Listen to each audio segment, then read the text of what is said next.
And we are live. Hey guys, this is Ruben Dua from the Dubb podcast Connection Loop.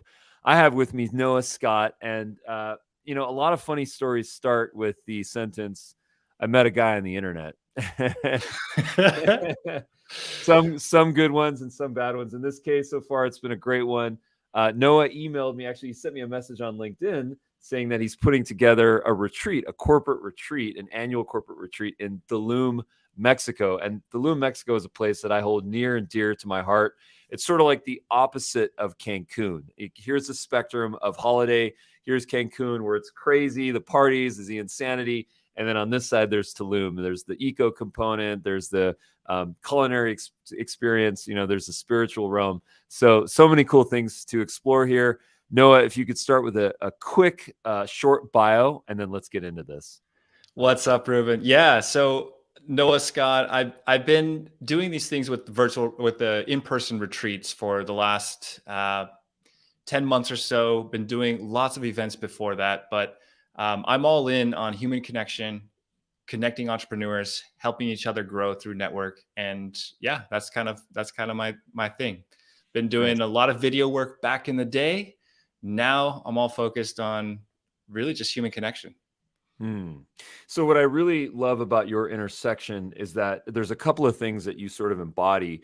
Number one is this idea of being digitally nomadic. Right now you are located where in the world? I am in Bulgaria right now. I have to stop myself and actually think which country am I in right now. But yes, Bulgaria now.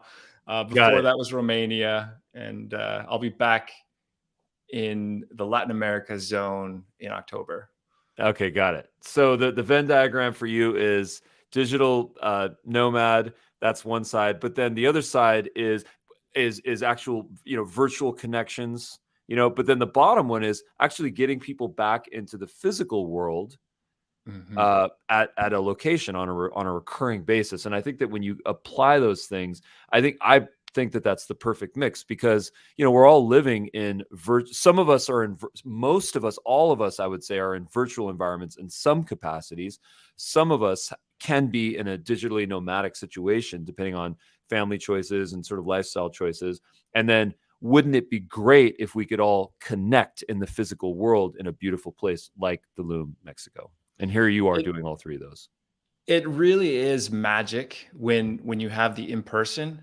But then there's so much convenience that you get from being able to just log in. I mean, like here we are, like across the world going live together. And it's just, there's so much power in that. But then something magic happens when you're away from the screen and you have the opportunity to like physically give each other high fives, run through the jungle together. I mean, these are things that you just can't replicate virtually. Yeah. But yeah. I have had in my life, I have been so fortunate to have been exposed to annual events that have changed my life, right? Starting with Lollapalooza #1. I was just a little young boy back then. That was a long time ago. Lollapalooza has been around for a very long time. A lot of people don't know this, but this must have been like 90 something. And, then became Coachella. And then, that whole movement blew up. Right. We saw all these events all over the world. And then we got the Burning Man. A lot of them were musical mostly. And then there was Burning Man, which is still thriving and unbelievable.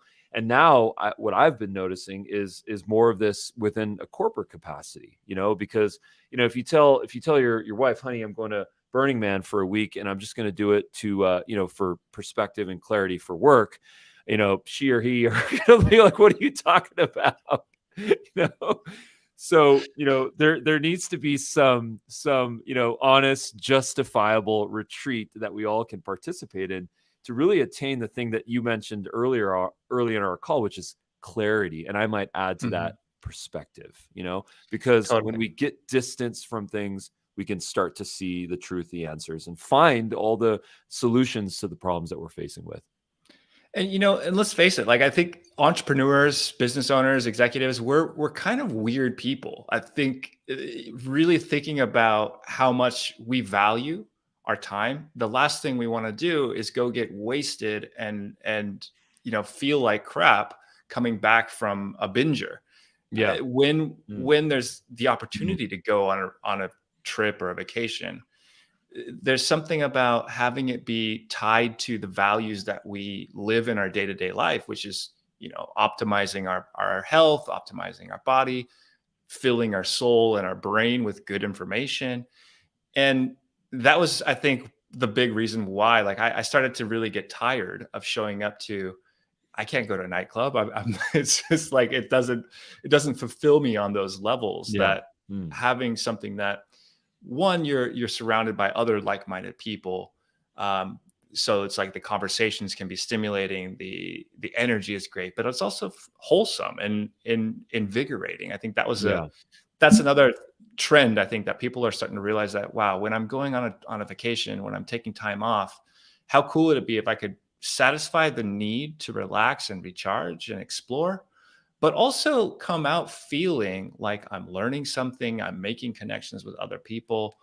And it's, like you said, I can chalk this up as a business expense and still get all the joy of having a vacation. I love that. Yeah, it's so important. I mean, a couple of takeaways that I have from combining travel to gain clarity, perspective, understanding, some distance in order to solve problems that I'm trying to deal with in my day to day, whether it's in my personal life or my professional life, is this idea of looking to. Well, I'll say this first. No one has ever said in their dying days on their deathbed, "I wish I spent more time working." No one ever says that. Mm. That's never been said in the human in the human existence of humanity. It's always, "I wish I spent more time with my loved ones, with my friends, doing my hobbies, playing the guitar, enjoying wine, traveling." Those are the things that people always talk about, right? So what's amazing about when you get that distance and you sort of jump out of your day-to-day work rigmarole and sort of grind, as we might call it, is that you realize that, what, I need to invest in myself. I need to actually go and do the things that I enjoy. And so I can be a better person. So I'm less stressed. So I think what Mm. happens to me is that it forces me to become more efficient. I want to have more work-life balance. I want to spend more time like this on the beach in Tulum, staring at that sunset and appreciating this beautiful ecosystem here. How can I go back to my workplace and build more process, hire people, gain perspective, be able to ultimately attain that work-life balance? And I think that's so important. Mm. It really reminds me of a question I love to ask. In deep conversations, I think, really stem from the questions we ask. But I was at a bar with a guy I met at a networking event in Bucharest last month, and we're hanging out. There's all the music is going. There's all the city beauties are out dancing. The guys with their press start shirts are kicking back, and there's all this cigarette smoke in the air. But we're on the balcony, and I'm talking to my buddy, and I ask him, hey, if you had all the time in the world, food and rent is covered, so you don't have to worry about that. How would you spend your time? Hmm. And at first, he starts saying the kind of things like, travel, spend time with family. But then he gave himself this space to just, wow, no one's really asked me that before. And he started to go deep. He started to come up with, he had this book idea in him, and he started talking about how he would love to write, and he loves to teach. And then he's like, oh, but I've also got this app idea. And I just was sitting there smiling. And then the funniest thing was, he looks at me and he says, you know what? There's no reason why I can't do any of that right now. Hmm. Yeah. And it's the opportunity to actually take a step back and ask yourself those questions, like, what do I really want to spend my time on? And then figuring out, like, do I have the time in my current work-life balance to actually put some dents into making those things happen? Well, I think one of the most challenging things is to ask ourselves, am I doing what I'm doing for my work to make money, to pay the bills, or it's because what I enjoy doing? And unfortunately, most of us do what we are doing to make money, to pay the bills. And I understand that because we've all experienced that. And that's just a reality of life. We cannot be super dreamy here and idealistic to the point where we're just floating around in the clouds and not taking care of our responsibilities. But I will also say this, that how nice would it be if 5% more people, 10% more people could say, I'm doing what I love, I'm making money, and I'm paying the bills in the process. I'm not saying Yes. everyone has to do that, because some people don't want that. Some people, I don't want to make money right now making music. I don't want to start having to take that guitar and my drums around town and actually paying my bills from making music. That sounds like so much stress to me. I can't even imagine it. I don't have the capacity. I haven't prioritized that in my life. However, helping people communicate with video, that's my passion. I love it. So I'm fortunate I get to have both things. I know you experience the same thing. That's your origin story. But I think travel, and I think going to Tulum with you this year, is it, when is your event? Let's jump into this real quick. November 10. Okay, so let's just jump in right quick right here and say, if anyone wants to go to Tulum, Mexico on November 10th, which is around the corner, we need to start planning this. You need to Yes. link up with Noah Scott. Okay, so what I'm going to do right here is I'm just going to share some beautiful visuals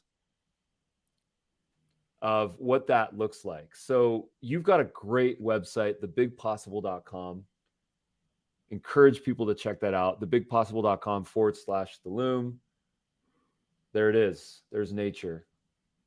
Yeah, these are some of the footage from the last events we've done. It's just mind blowing how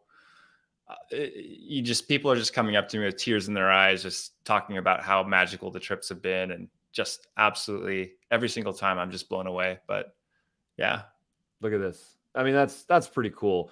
I can't think of a better way to gain perspective, to get some distance, to network with like-minded individuals than to do something like this. Like we need more stuff like this. I think the challenge here is, what are the challenges? Well, how do I prioritize this? How do I pay for this? What are some of the objections? I mean, at the end of the day, Dubb we cater to sales and marketing people. So objections is kind of where we live. And I love to build entire sales and marketing campaigns based on what people's goals are, what people's problems are, and then ultimately what their objections are, because then I can map out the whole thing. So why don't you tell me some of the challenges that you hear, and then let's just sort of work through those and figure out how we can overcome those, because this is what our soul needs, guys. Totally. Well, yeah, I love the objections because it starts to give clarity, and it allows me to start to refine things a little bit more. But the most common objection I get, once they start to go, most common is like, I'm not interested or not for me. But then the people that like the thing, 90% of the time it's I'm busy with this, or I'm traveling to the Maldives, or I've got a wedding. So timing for something like this, because I'm working with entrepreneurs, everyone's busy, they have lives. And so trying to prioritize your personal growth, your peace of mind, sometimes that has to take a back seat to all the obligations that a busy business owner has. So that's probably my number one. Price would be number two.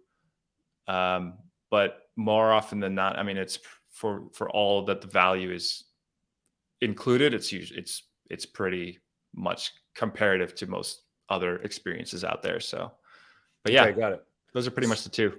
Okay, got it. So, the other thing that I like to think about is, who is the ideal client profile for something like this? What is their income? What is their profession? What does that look like for you? I understand the price point. You probably have multiple tiers or options. Not sure about those, but basically the price point is around 5K. Am I right? Correct. Yeah. And what does that include? 4 days, Okay.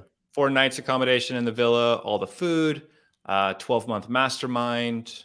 Also, we've got the adventures, excursions, 6 speakers, and we're also doing some video and photo. So if you want to get some personal brand upgrades, some great shots of you hanging out on the beach with a coconut, maybe recording some sales videos, all of that is included. So yeah, you're looking at full experience, the 12 months mastermind after the experience, plus all the content, video, and everything like that. So, but yeah, and everyone gets a private room too, which is something that I know a lot of these other experiences, they'll sell you on a double occupancy, but with the villas that we've got, I've just made sure that everyone has a private room and their own bathroom. And we also have, I know you're a big music guy. Yeah. So I'm working on getting some epic local performers to show up and do some performances, both one at the beach and then one in the villa. Wow. Tremendous. And this must be one of those cenotes in Tulum. Is that where this photo is from? This is, well, this particular cenote, I'm kind of cheating here. This is not in Tulum. It's about 100 kilometers out of Tulum, in, I think, by Valladolid. I can't even pronounce it. Valladolid. Oh, okay. Yeah. Nice. Yeah. Brilliant. Yeah. If I just have to say the cenotes in Mexico, in the Riviera Maya area. I mean, everyone has to experience those, public service announcement: do not wear sunblock. If you're going to wear sunblock, wear reef safe sunblock. It's a really important thing that most people don't know about. If you go and buy the Neutrogena stuff, if you go, buy the Procter and Gamble or J&J stuff, typically 90% of the time, it's not going to be reef safe. It's not going to be eco-friendly. You got to get the stuff with the zinc dioxide. That's the specific stuff that anything with the BENZ, the benzo whatevers, those are not good for the environment. Public service announcement: if you're going into cenotes, if you're going to lakes and oceans, please use eco-friendly sunblock. Yeah, they've had some.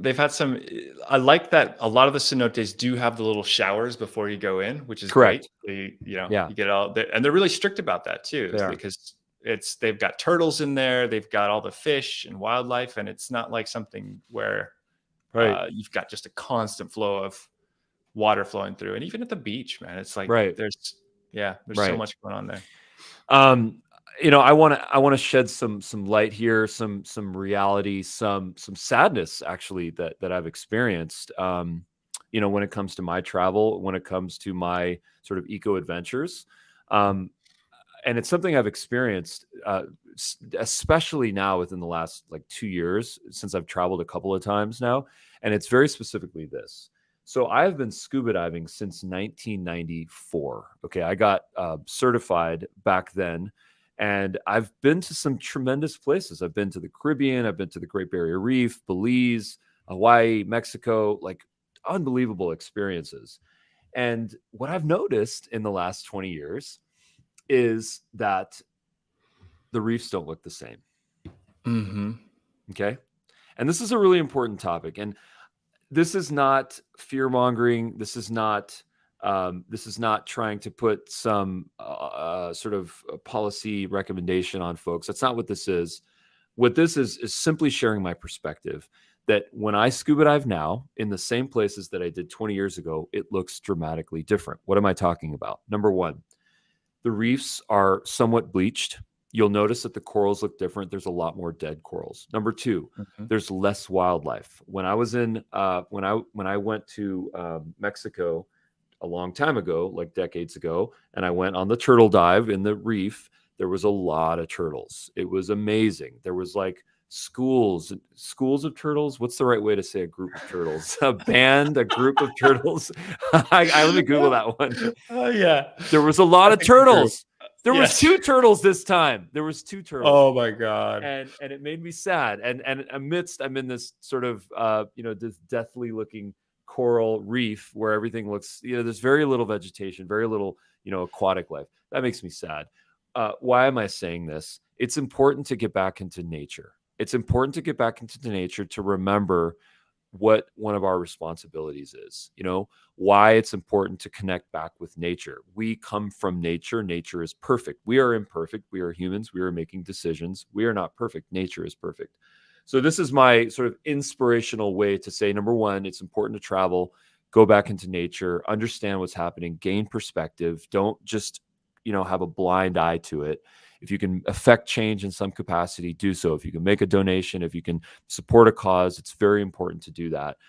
Because at the end of the day, everything comes from nature. All of our solutions come from nature. It's all biomimicry. Anything that we're creating and building, it probably was built within nature. So that's my inspirational message. Another reason why we need to travel while the reefs are still there. while the reefs are still there. And I love that before we were live, Ruben was sharing a story of how he would just be looking at the way that the Mm. octopi, I believe this is how you say it, right? Octopi.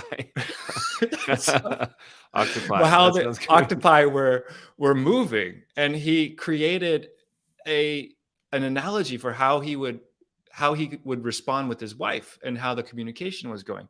And it's only when we actually slow down to allow our senses to capture the beauty in nature that we're Mm, actually able. There's so many lessons to be learned there, but it's even just the idea of we don't use all of our senses all the time, mm, and to put ourselves in a position where suddenly wonder is all around us, you start to feel more, and you start to mm, be in tune with the body that we have. And when you have a beautiful sunset, you can't help but to look at it, you can't help but to feel it. When you feel the turquoise water splashing on your feet, you can't help mm. but be in that moment, Yeah, sand beneath your feet. And right. just feeling it, even if it's something like walking through the jungle and getting a mosquito bite, but now you feel it and you're there, and Mm, you're not at the desk, you're not on the screen. And I think that being present is so underrated these days. And so that's another just plus about getting out there and traveling and expanding your horizons. So yeah, it's so important. Quick vocab update here. A group of turtles is a bale, Bale. Okay. A group of octopus is a collection of octopus. So any type of cephalopod is a collection. mm, So it's not school of turtle or school of octopus. A little vocab there. Um, great. I wanted to share this real quick. Uh, Dubb, the company that I founded has a very deep integration with HubSpot. And HubSpot's been a fantastic partner for us. Encourage people to go get the Dubb HubSpot extension. It's going to really supercharge your whole HubSpot account. What does HubSpot call what they've created? They call it an ecosystem. Okay, ecosystem. What does the word eco mean? Where does that come from? It comes from ecology, right?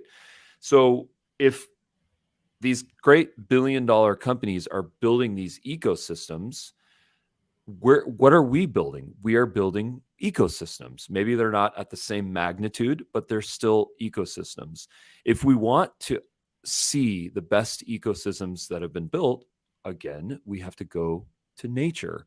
And anytime I do that, I often solve a lot of the problems that I'm struggling with in my life. If I'm struggling with interpersonal issues, or if I'm struggling with team issues, how to inspire people, how to be more colorful, how to attract things, I look to nature. And the octopus reference, thank you so much for mentioning that.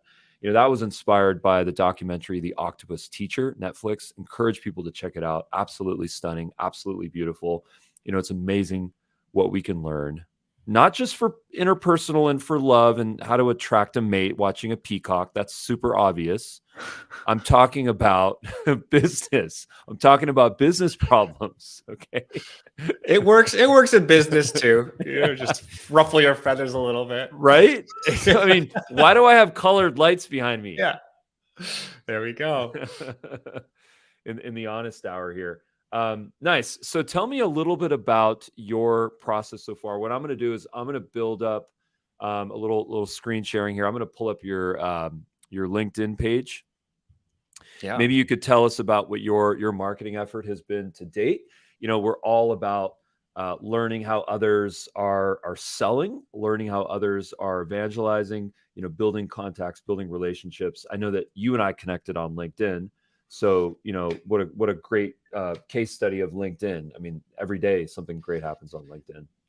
Yeah. So, boy, selling this has been one of the most rewarding and also challenging things that I've ever done. It's absolutely a blast to get in there, and every day I'm experimenting. Every day I'm learning. What I've found, so I really have about 5 key methods of finding clients. The Mm, first is cold email, and I have met some of the closest friends now who I've cold emailed them, and it's similar to when I cold LinkedIn what is it? Or InMail. I get when I cold InMailed you. Wow, what a ring to that. What a ring to Right? it. So when I cold InMailed, yeah, that's even hard to say. But you're like, bro, this is great. I've got a platform that actually makes these more personable. You can add a video when you send a Yeah. message. It's funny enough, when I sent a message to my buddy Andrew, he's now like one of my close, he's actually right there in that little picture there. He was like, bro, I love this. This is for Puerto Vallarta. I love this, but your email's too long. So we got on the phone, he started talking, and I ended up staying at his house when I went to Puerto Vallarta. Then he was like, oh, he just came and spoke at the event. Then he came to the event in Morocco. And it was all just because of a cold email. So there's so much power in, and the thing I want to put out there is you can guess all day long why someone's not going to respond positively to your email and never send it. But if you just ask and you just send it, you never know what someone's going to say. And so one, that's been the strategy that's gotten me a lot of positive feedback. Great people have come from cold email. And generally I'm kind of spamming for the most part, where I'll find email addresses and then I'll send out without, an initial sign up or anything. But the emails are short. Hey, would you be interested in joining? And, if not, no big deal. And they reply back. If they're interested, they'll go check out the site. They'll schedule a call. The other thing I'll do, obviously, is cold LinkedIn. So I'll send about 100 messages a day or so just to, get that channel pumping. And some people are interested, some people are not. And you start to get thick skin after a while.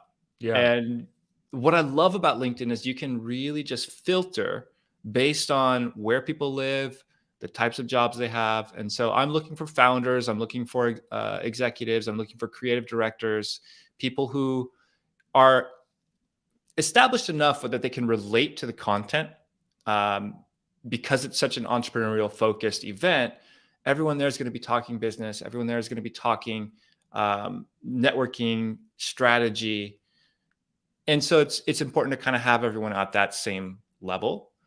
Outside of that, I'm also doing referrals. So the past guests, I have a great referral program. Yeah. So the past guests send people, hey, I had a great time here. And it's a lot more effective when it's coming from someone who was personally there. Right. They're like, wow, I literally came back. I've changed my life in 4 days. What a great trip. And so that social proof goes a long way.